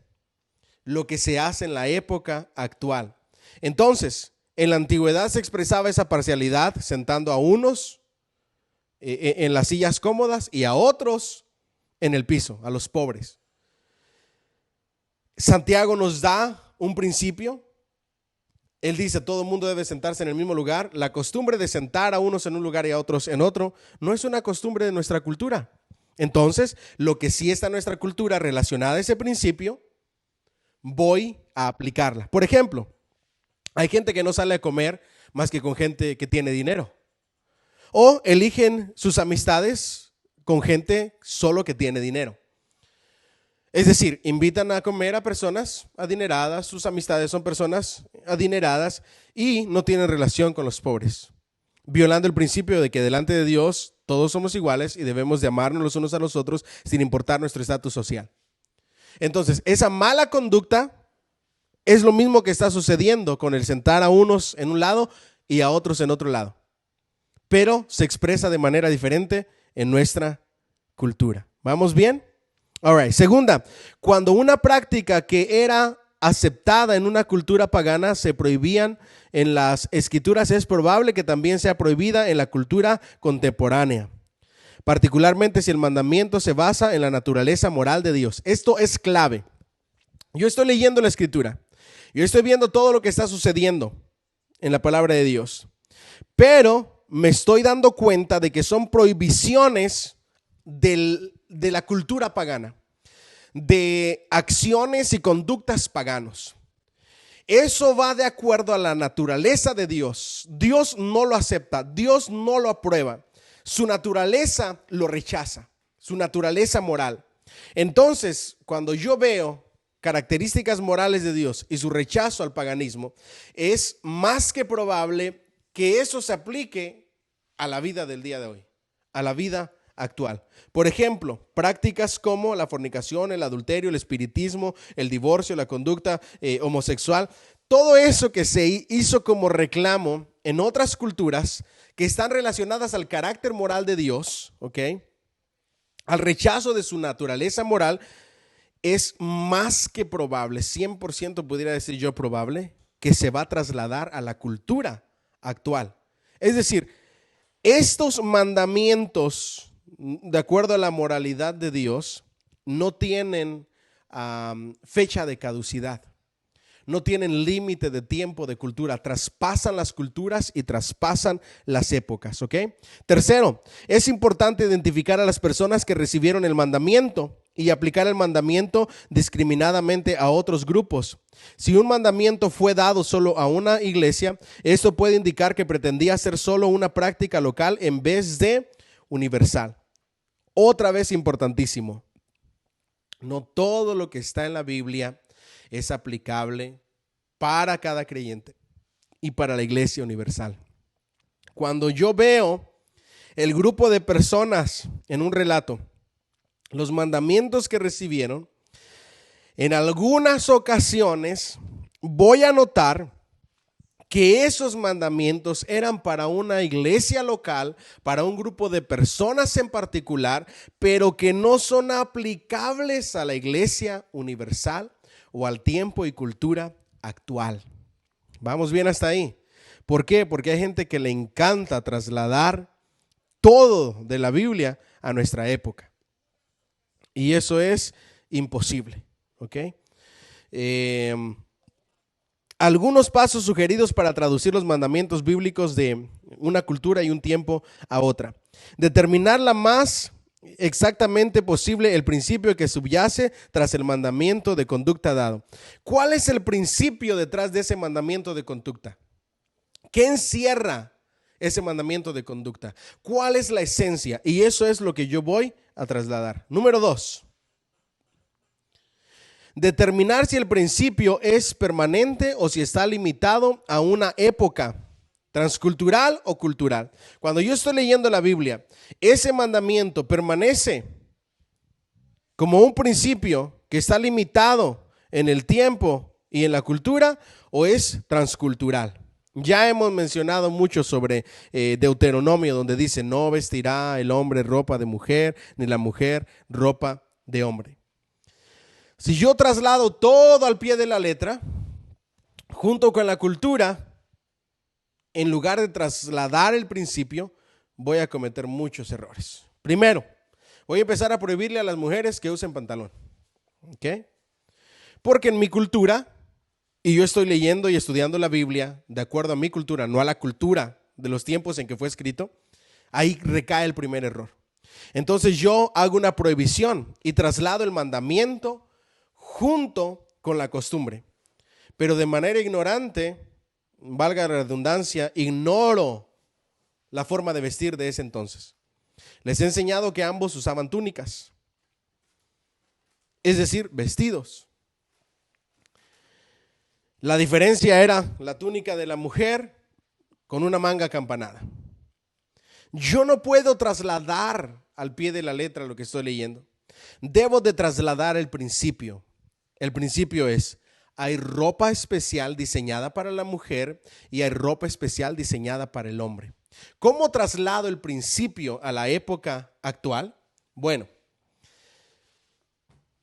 ya que veo que en mi cultura existe eso y el diseño y la forma es diferente, porque el hombre y la mujer tienen diseño y forma diferente, simplemente que cada quien se ponga la ropa diseñada para cada quien. No queremos ver, se los he dicho en muchas ocasiones, a hombres con unos pantalones de encuartes cortos hasta la cadera, pareciendo mujeres, y con unas blusas de mujeres, con diseño de mujer. Ni queremos ver a mujeres con pantalones de hombre, ni mucho menos con camisas de hombre. ¿Por qué? Porque cada quien tiene lo suyo propio. De esa manera yo traslado el principio, pero no traslado todo alrededor de ese relato o mandamiento. Número 3. Si un principio es transcultural, estudie la naturaleza de su aplicación a la conducta en nuestra cultura. ¿Será entonces apropiada para hoy la aplicación o la conducta dada, o será rareza anacrónica?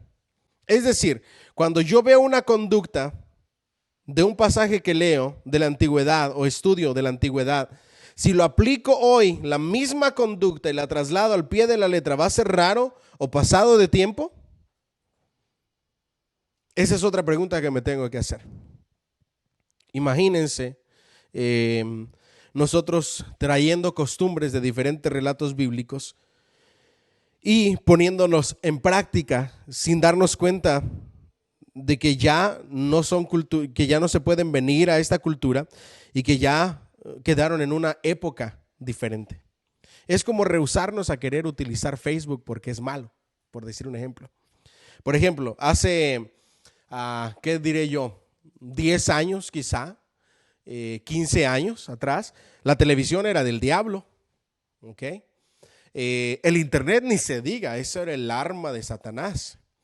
Y el Facebook siempre decíamos que era del diablo. Y a mí me da mucha risa cómo hemos dado la vuelta a todo.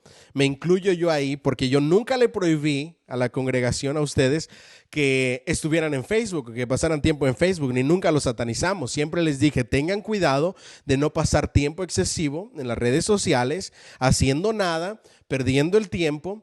Dediquen cierta cantidad de tiempo, pero también hagan sus labores espirituales, ¿ok?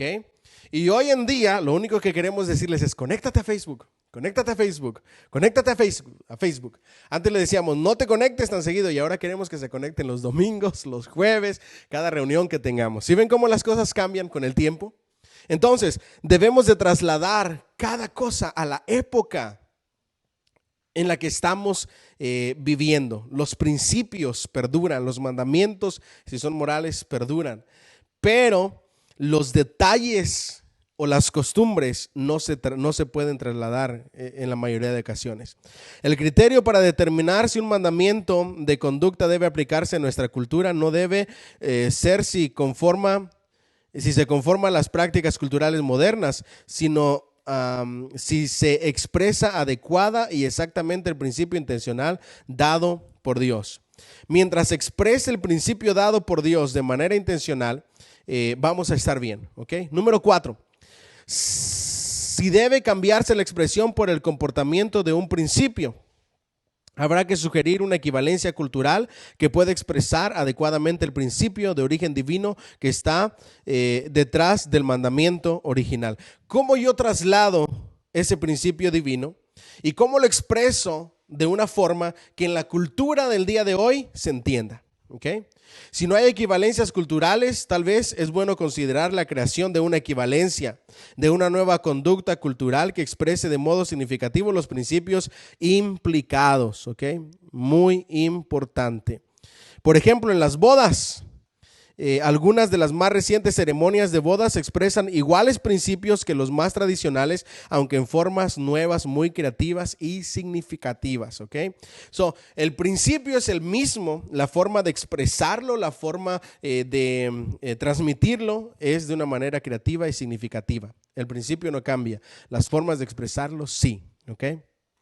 Y por último, si después de un cuidadoso estudio la naturaleza del principio bíblico y el mandamiento que lo acompaña siguen en duda, hay que aplicar el precepto bíblico de la humildad y decir, ok, estoy en duda, mejor no utilizarlo. Ok. Si es algo muy oscuro de lo cual yo no puedo sacar un significado, lo mejor es no utilizarlo, dejarlo ahí. Recuerden, las cosas ocultas pertenecen a Dios, mas las reveladas son para sus hijos. ¿Alguna pregunta que tengan hasta ahí? Okay. Con eso damos por terminada. Ustedes tuvieron que haber leído la última parte del libro. No nos vamos a tomar el tiempo de estudiar eso, ya que es para ministros, para maestros, para pastores, y en nuestra audiencia va a haber personas que solamente lo único que quieren es aprender a estudiar y a entender la Biblia correctamente. Eso ya ustedes lo practican. De hecho, hay una forma parte del libro explica de cómo predicar de manera expositiva, utilizando estos medios. Ahora, solo un consejo que les quiero dar a los predicadores. El consejo o el principio que yo uso, claro, dependiendo de la clase de sermón que vayas a hacer, les recomiendo de verdad a los predicadores que vayan a YouTube, que vean el entrenamiento de homilética que dimos, de cómo preparar un sermón, las clases de sermones que hay, etcétera. Dependiendo del sermón que tú elijas preparar, el bosquejo de sermón, esa es la regla que yo utilizo, ¿okay? No como regla general, pero cuando se trata de interpretación y aplicación, esta es la regla. Yo uso la regla que yo le he llamado 40-40-20. ¿Cómo le he llamado? 40-40-20. ¿A qué me refiero con eso? Me refiero a 40% interpretación, es decir, mientras yo predico, enseño el significado del pasaje y lo interpreto, y el 40% del mensaje, de la totalidad del mensaje, es interpretación. ¿Okay? Hago de manera rápida el análisis histórico, cultural y contextual, el análisis léxico, sintáctico, el análisis teológico, si es hermenéutica especial, agrego el análisis literario, etcétera. ¿Okay? Y le enseño a la gente el significado del pasaje. ¿Okay? Ahí es cuando ustedes escuchan en el original significa esto, era la costumbre anteriormente esto, etcétera. Después el 40% es aplicación. Recuerden, 40-40-20. 40% interpretación, 40% aplicación. Porque si tú solamente te paras y haces un 80 o 100% de interpretación, vas a educar mucho al pueblo de Dios, pero hasta ahí. Y Dios, ustedes lo van a ver al final, Dios no nos mandó solamente a educar al pueblo de Dios. Yo sé que hay predicadores que dicen, enseña la palabra, enseña la palabra. Por eso es que parte del discipulado es predicación y enseñanza. Son dos cosas muy diferentes. En nuestra iglesia la enseñanza son los jueves. La predicación son los domingos.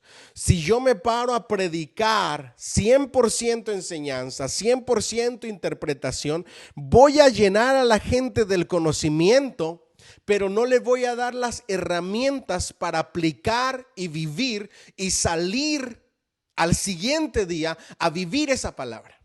Entonces la aplicación me enseña a trasladar los principios bíblicos, la enseñanza bíblica, la exhortación bíblica, la reprensión bíblica, de tal forma que lo que yo aprendo, lo que yo interpreto, salga a vivirlo, salga a practicarlo en el tiempo y en la cultura del día de hoy.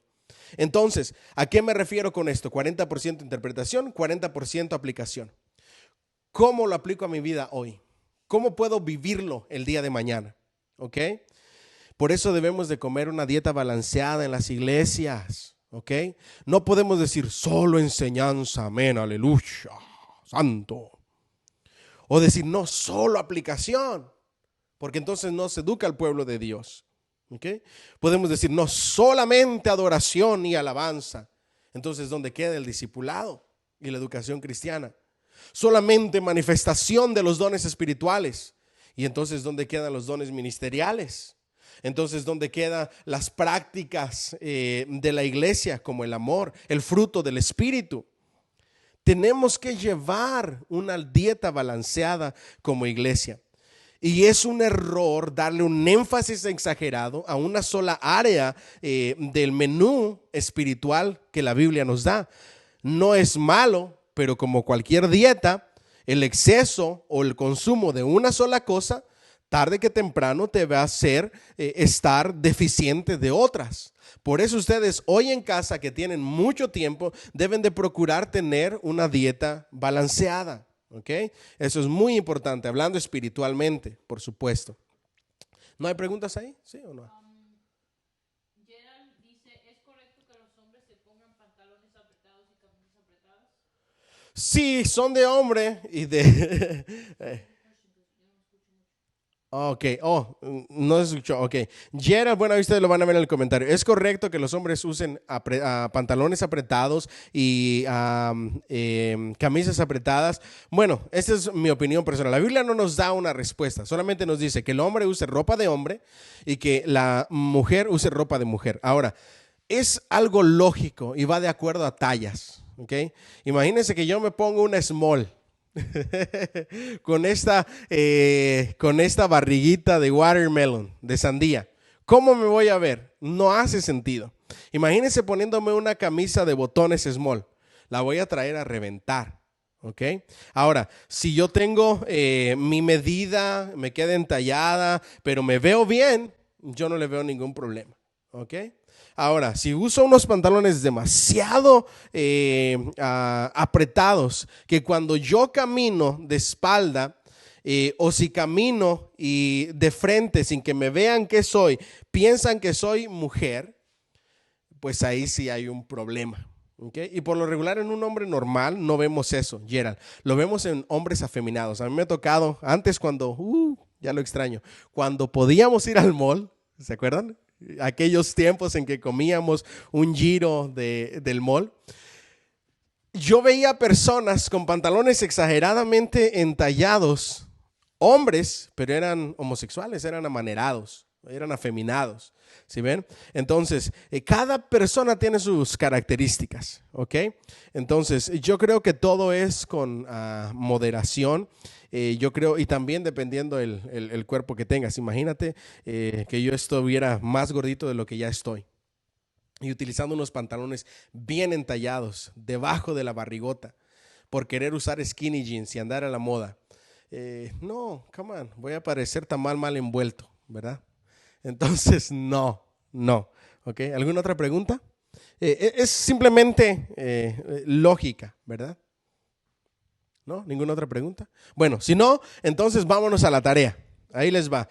Nosotros dejamos de tarea el que ustedes interpretaran con el análisis léxico-sintáctico el pasaje de Efesios, déjame lo pongo por aquí, Efesios 5:18.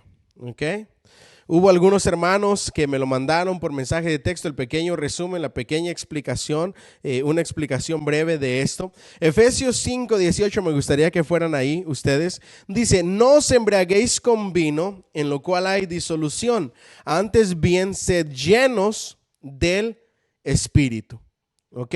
Yo les hice la pregunta a ustedes y la pregunta que íbamos a contestar es, ¿existe, como algunas iglesias piensan, la embriaguez espiritual?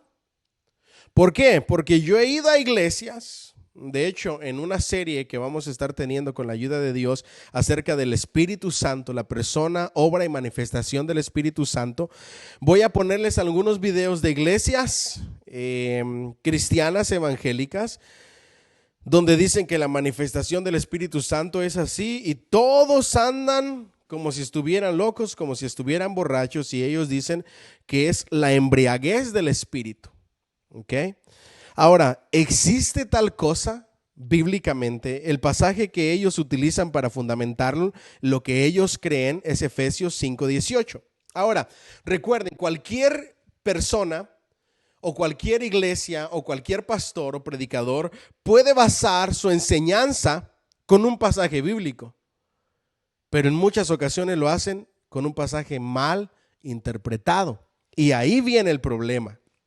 El permitir acciones dentro de la congregación, supuestas manifestaciones, como dice el apóstol Pablo, y decir que es del Espíritu Santo de Dios.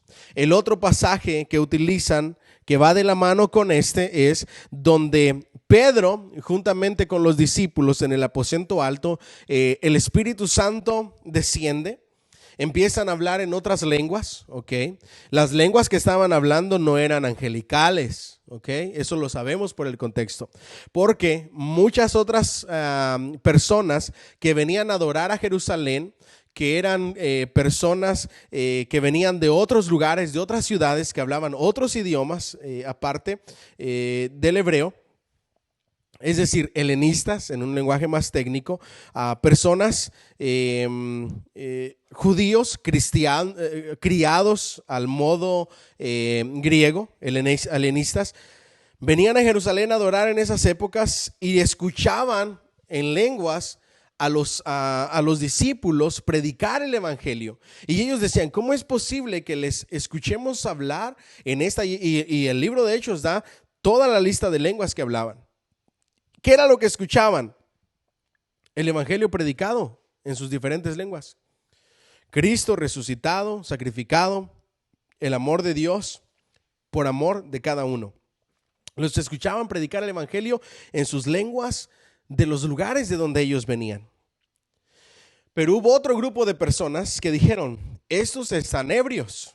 Y de ahí se agarran los que creen en la embriaguez espiritual para decir, es que mira lo que dice la escritura. Algunos pensaban que estaban borrachos. Y si pensaban que estaban borrachos, es que se veían como borrachos y andaban como en algunas iglesias andan. Lo digo con respeto, pero estudiemos más la palabra de Dios. Entonces, primero, recuerden, análisis histórico-cultural. ¿Ok? Hablemos acerca del análisis histórico, cultural y contextual del pasaje de Hechos. Número 1, por historia, por cultura, sabemos que el vino de aquella época tenías que pasar largas horas, era jugo de uva fermentado y tenías que pasar largas horas para poder estar ebrio, para poder estar borracho. Eso fue lo que dijo el apóstol Pedro. Apenas son las 9 de la mañana. En otras palabras, está diciendo, ni aunque hubiéramos empezado desde anoche, serían horas para estar nosotros borrachos tan temprano en la mañana. ¿Okay? Entonces, ¿cómo lo sabemos? Por cultura. ¿Okay? Por contexto, tenemos que averiguar quiénes dijeron eso. Porque unos estaban atónitos, sorprendidos. Otros se llenaron de temor. Otros los escuchaban hablar el evangelio, predicar el evangelio en sus propias lenguas. ¿De quién vienen las palabras de que estos están borrachos? De los perseguidores, de los escribas, de los fariseos, de los sacerdotes. Es decir, en otras palabras, querían hacerlos ver mal, diciendo que estaban borrachos. Confundir a las personas a los seguidores de los discípulos, a los prospectos a quienes se les iba a predicar la palabra de Dios, y querían hacerlos ver mal. Por eso le decían, no, estos están borrachos, no tiene sentido lo que están diciendo. Entonces, por el contexto, no es que estaban como borrachos, es que querían desacreditarlos. Entonces no es base para decir, es que si yo ando así como borracho espiritualmente, es embriaguez espiritual. No, mal interpretado. Ahora, siguiente punto. El apóstol Pedro dejó de hablar en lenguas, se levantó y comenzó a predicar el evangelio, su primer sermón. Es que cuando tú andas borracho en el espíritu, tú no puedes controlarte, es el Espíritu Santo. El apóstol Pedro dejó de hablar en lenguas al escuchar la desacreditación que estaban haciendo los sacerdotes. Se levantó y dijo, nosotros no estamos borrachos. Número 1, estaba consciente. Número 2, estaba hablando en lenguas, tomado por el Espíritu Santo, pero consciente. Podía y pudo escuchar las acusaciones de los sacerdotes. Para aquellos que dicen, no, es que el Espíritu Santo me deja inconsciente y ando como borracho, así como el vino me deja. Wrong, totalmente equivocado, mala interpretación. ¿Okay? Entonces ya de manera ordenada deshicimos la argumentación del pasaje. Vámonos al que nos corresponde. ¿Ok? No os embriaguéis con vino en lo cual hay disolución. Antes bien, sed llenos del Espíritu. Cuando hablamos acerca de la embriaguez y cuando hablamos acerca del vino, en un análisis léxico sintáctico, vino nos da el conocimiento y el entendimiento de las características del vino. Lo que hace el vino es que controla a la persona. ¿Ok? Entonces, cuando hacemos un análisis léxico sintáctico, nos damos cuenta que lo que aquí se está utilizando es, en un sentido, un paralelismo, ¿ok? Y en otro sentido, un contraste, ¿ok? ¿Cómo supimos eso en este solo pasaje? Por el análisis léxico sintáctico. ¿En qué sentido es un paralelismo? En las capacidades y las características del vino. El vino controla. ¿Ok? Entonces, la enseñanza de este pasaje es: déjate controlar por el Espíritu Santo.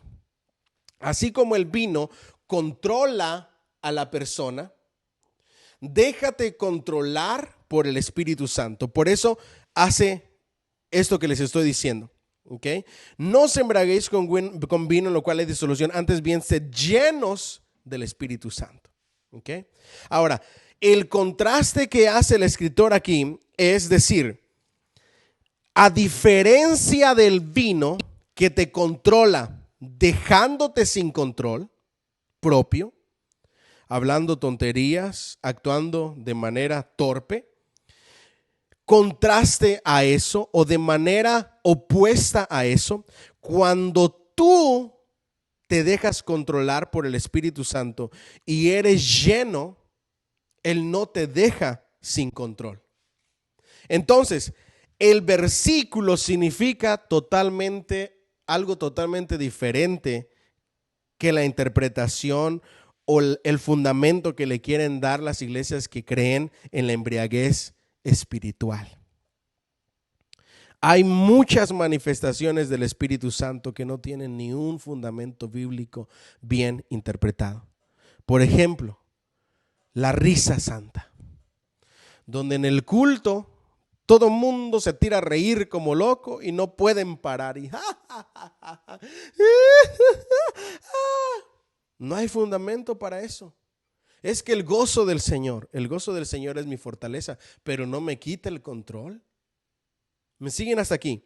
Entonces, antes bien sed llenos del Espíritu. Es decir, llénense del Espíritu Santo, déjense controlar por el Espíritu Santo. El Espíritu Santo no los deja sin control, pero sí los controla y los gobierna de una manera en que ustedes pueden estar como el apóstol Pedro, atentos, conscientes de todo lo que está sucediendo, llenos de sabiduría. Luego también viene la siguiente parte: llenos del Espíritu. Cuando nosotros hacemos el análisis léxico-sintáctico para esa palabra, ustedes tuvieron que buscar la palabra del griego llenos y nos habla en un presente continuitivo o en un presente continuo. ¿Qué se refiere eso? ¿A qué se refiere? Noten que eso lo sacamos por el análisis léxico, es decir, el significado de las palabras y el uso en este pasaje y en este contexto específico. Llénense continuamente. Hay quienes dicen, no, es que yo ya he sido lleno del Espíritu Santo, yo ya recibí el bautismo del Espíritu Santo, que bautismo no es otra cosa más que llenura del Espíritu Santo. Cada iglesia le llama de manera diferente, nosotros le llamamos llenura. Yo ya fui lleno del Espíritu Santo, yo ya estoy bien, yo ya no tengo que hacer nada más. Eso es totalmente incorrecto. Cuando vemos este pasaje nos está diciendo, llénense todos los días, cada día vayan a la fuente del Espíritu Santo, todos los días vayan ante la presencia de Dios para llenarse cada día. A eso se refiere, de manera continua. Eso es para las personas que dicen, no, yo ya recibí dones y yo ya no tengo que hacer nada más. No, si quieres mantener esos dones despiertos, activos, si quieres mantener esas manifestaciones de Dios en tu vida activas, lo que tienes que hacer es llenarte todos los días. Y cierro con esto. A ver, otra pregunta. Ajá. ¿Qué tipo de personas surgen de iglesias donde se da más interpretación que aplicación? Hermano José Luis. ¿Qué tipos de personas surgen en iglesias donde se da más interpretación que aplicación? Ahí les va. Se produce una iglesia por la falta de entendimiento en este asunto. Personas altivas, ¿ok? Personas orgullosas. Personas que por la educación que han recibido se sienten superiores a los demás. Personas que ya ni siquiera tienen un corazón enseñable. Es decir, ya no se dejan enseñar. Por eso yo le digo a los hermanos cuando les animo a que vayan al seminario bíblico, vayan pero cultiven un corazón enseñable. Porque dos cosas pueden surgir. Una, creer que ya lo sabes todo. Creerte superior a los demás, creerte que ya ni el pastor puede enseñarte. Ya tú eres superior a tu pastor por toda la gama de conocimiento. Ahora, ¿cuál es el problema? Que no es suficiente con conocer toda la Biblia y sabértela de memoria si no la vives, si no la practicas. Y el problema es que puedes saberte toda la Biblia y ni siquiera practicar que el que no ama no ha conocido a Dios, porque Dios es amor. Algo tan sencillo como eso. Entonces, recuerden, si solamente es interpretación, yo he conocido muchísimas personas que se saben la Biblia de pasta a pasta, pero son orgullosos, altivos, no se dejan enseñar y mucho menos viven lo que han predicado. Entonces, por eso dice la palabra que tengamos cuidado de que un neófito no caiga en la tentación del diablo. ¿Por qué? Porque si le damos pura educación, la tentación del diablo o la razón de su caída fue la altivez, el orgullo, el creerse superior a todos los demás. En el caso del diablo, a Dios mismo, o querer ser como Dios. Entonces, ese es uno de los problemas en esa clase de iglesias. ¿Hay más preguntas o ya no hay más? ¿No? Perfecto. Entonces, llenos todos los días. Quiero cerrar con esto. Este es el mejor momento. No hay mejor momento que esta cuarentena que estamos viviendo para llenarnos todos los días. Pero el llenarnos todos los días debe de ser de manera intencional. Esto es clave. Ojalá pudieran escribirlo ahí y postearlo a manera de evangelización, de evangelizar. En estos días debo de llenarme de la presencia de Dios, del Espíritu Santo, pero debo de hacerlo de manera intencional. El tiempo lo tienes, pero si no eres intencional en tu búsqueda, no va a suceder nada. Te la vas a pasar viendo películas, te la vas a pasar haciéndole arreglos a la casa, te la vas a pasar, siempre hay algo que hacer. Vas a terminar cansado a pesar de que quizá algunos no están trabajando. ¿Y qué va a suceder? No vas a aprovechar bien el tiempo. ¿Se recuerdan? Se lo repito una vez más, ¿se recuerdan al inicio del año con todo lo que mi familia vivimos y todo lo que sucedió al inicio del año, lo que les dije? Que iba a ser lema de este año para nuestra iglesia. Así es que aprovechen bien el tiempo, cuanto más cuando vean que los días son, a ver, escríbanlo ahí. Cuanto más cuando vean que los días son malos. Aprovechen bien el tiempo, aún mayormente cuando ven que los días son malos. Estamos viviendo en días malos. Estamos viviendo en principios de dolores. Estamos viviendo en días donde debemos depender 100% de Dios. Y debemos de aprovechar bien el tiempo.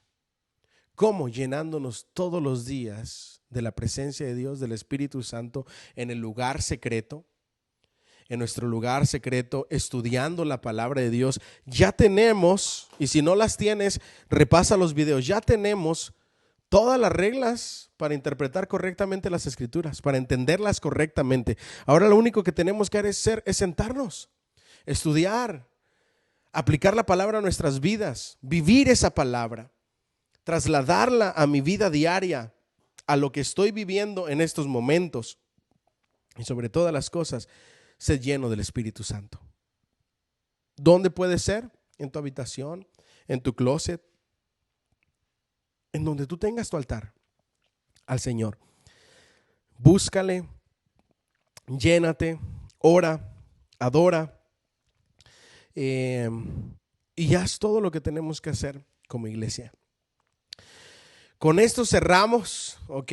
La próxima semana teníamos planeada una noche de oración y adoración, una noche de clamor. Desafortunadamente, por lo que estamos viviendo, no nos va a ser posible tenerla. Así es que el próximo jueves nos vamos a ir directamente a la próxima materia a través de la misma plataforma y a través de YouTube. Me gustaría que se suscriban, por favor, para que no se pierda ningún video cuando lo subamos. Me gustaría que repasen toda la biblioteca de lo que tenemos en YouTube. Estamos tratando de echarle ganas en este tiempo y de trabajar esa plataforma también para que muchas personas se vean beneficiadas de la palabra de Dios. Iniciamos con Evangelios Sinópticos. Se hizo hombre, el título del libro, Pablo Off, ¿ok? La vida de nuestro Señor Jesucristo. Ese libro me cambió la vida. Aparte de hermenéutica, ustedes saben yo cómo, a mí cómo me gusta estudiar la hermenéutica y enseñar la hermenéutica. Y la teología, por supuesto, que son la esencia del cristianismo. También el libro de Pablo Off o los Evangelios Sinópticos, el libro de Se hizo hombre, marcó mi vida de una manera extraordinaria. Se los digo de verdad. Desde ahí mi perspectiva de ver a mi Señor Jesús, la historia, el relato de su vida, de su obra y de ciertas porciones de la Biblia cambiaron. Así es que yo estoy seguro que va a ser lo mismo con ustedes. Consígalo en Amazon, ordénenlo para que estén en el libro de estudio. Que Dios me los bendiga. Mande saludos ahí. Dígales a todos los hermanos, Dios les bendiga. A las personas que nos van a escuchar después del live, que Dios les bendiga. Compartan por favor el video si son tan amables. Al momento de usted compartirlo, se hace un efecto dominó, una reacción cadena, donde usted bendice a sus amigos, alguien de sus amigos lo comparte y va a bendecir a otros amigos que usted no tiene. Cada miembro de nuestra iglesia tiene amigos que yo no tengo y cada uno va a poder verse beneficiado de la bendita palabra de Dios. Hoy tenemos la oportunidad de poder bendecir vidas con tan solo un compartir y le aseguro que va a ser de grande bendición. Que Dios me los bendiga, les amo en el Señor, les extraño mucho. Oro siempre a Dios para que Dios esté con ustedes, para que Dios les guarde, para que Dios les bendiga, para que Dios les provea en todo tiempo y creamos en Dios. Este es el momento de agarrarnos, de aferrarnos de Dios, de no soltarnos de la mano de Dios y de valorar todo aquello que antes era común. Nuestras reuniones, la iglesia, el compañerismo, el ministerio, la evangelización masiva. todo lo que hacemos en nuestra iglesia que ustedes conocen, llegará el tiempo en que lo volveremos a hacer. Solamente aguantemos un poco más de tiempo y digámosle al Señor, como les predicaba el domingo, no tardes. Conéctense el próximo domingo. El mensaje, yo creo que los mensajes de cada domingo están siendo de gran bendición. He escuchado testimonios de mucha gente tocada, de mucha gente ministrada, y creo que el próximo domingo no será la excepción. Así es que les animo para que se conecten, para que compartan, para que comenten y para que este mensaje de nuestro Señor Jesucristo llegue a muchas personas. Amén. Los amo en el Señor, los extraño. Espero que estén bien. Cualquier cosa, no duden en llamarme, mandarme mensajitos. Si no les contesto, déjenme voicemail. Los que no tienen mi número personal, dejen un mensajito privado en la página de la iglesia y ahí estaremos pendientes. Que el amor del Padre, la gracia del Hijo y la comunión del Espíritu Santo sea con la iglesia, y la iglesia dice amén. Que Dios me los bendiga. Mándenle saludos a todos por ahí. ¿Cómo?